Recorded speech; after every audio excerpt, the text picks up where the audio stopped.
Hi, welcome to Friday Folktales with Rohini. The Bone of Desire, a folktale from Himachal Pradesh. In the olden days, there was a king of Swarnadesh in a tucked away corner of Himachal Pradesh named Udaygiri. Udaygiri was an ambitious king and grabbed the small kingdoms round him. One evening, he went out on a hunting expedition and was followed by a number of his men. He chased a deer, and his galloping horse, running after the deer, brought him near a glistening river beyond which there was a small town on the slopes of the hill. The deer crossed the river and disappeared into the forest beyond. The evening glow of the sun had lit up the area in a crimson haze, and the king was struck by the beauty all round. The tinkling bells of the cattle returning home in the town beyond the river, and some of the diyas in some of the huts on the slope added to the charm. The king inquired who was the headman of the village or town and wanted him to be sent for. The king's men informed him that the village fell outside his kingdom, which stretched up to the river. He was told that the township was full of fishermen. The avaricious king was sore to hear that the charming township on the slopes of the hill beyond the river did not belong to him, and he at once ordered that his army be sent to the township for overrunning it. A bitter battle followed. The king's men had some battle equipment while the fishermen fought with mere lathis.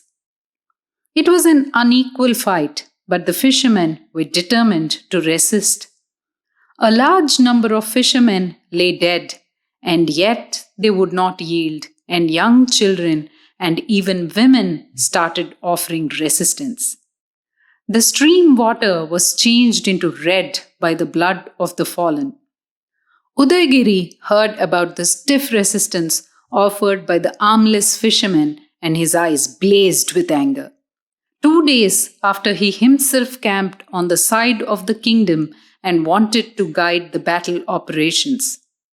He wanted to wipe out the entire population of the small town if it was necessary.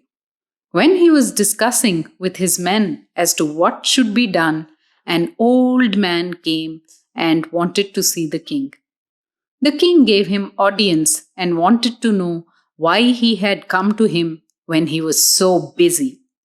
The old man, with a flowing white beard and snowy hair on the head, pulled out a small bone the size of half of one's thumb and prayed that the bone be exchanged for a piece of gold that would be the weight of the bone. The king thought it was a joke and told the old man that he could have double the weight of the bone in gold, as it was such a tiny thing and would not weigh more than a masha, a very small measure of weight.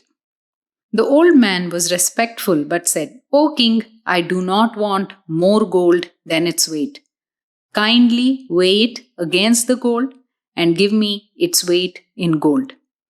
Udaygiri took the old man to be mad and ordered that the bone be weighed against the gold and the quantity of gold of the weight of the bone be given away to him.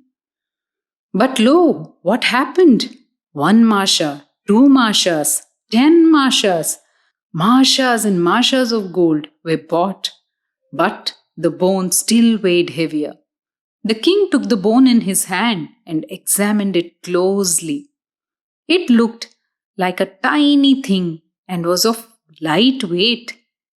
But what miracle was happening when the bone was put in one side of the scale and gold in the other side? 1 kilo, 2 kilos, 3 kilos of gold proved no good.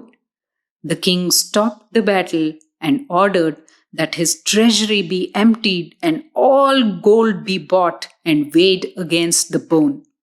The story spread and men, women, and children from the township where blood was to be shed flocked fearlessly to see the miracle.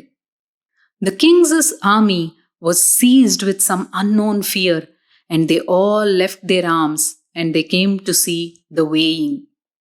No, the king's treasure could not be equal in weight to the small bone. The king was also afraid that he was on the brink of some disaster. He asked the old man, "Tell me, my man, what is the secret? What bone is that? Why can't I get the equal quantity of gold to weigh against the tiny bone? Tell me, please, tell me now." The old man took back the bone and, after looking deep into it, handed it over to the king. "O king, I do not want gold. You keep the bone," he said. "It is the bone of desire. You can never feed the desire satisfactorily. All the kingdom you have won has not satisfied you, and you want to spill the blood of innocent children and women of the fisherman's township." The king's heart fluttered. He said, "I understand. I shall not go on with this fight. Let all this gold be distributed to the families who have lost men in the fight." The king fell at the feet of the old man to touch his feet, but found no feet to touch. The old man had vanished in the air.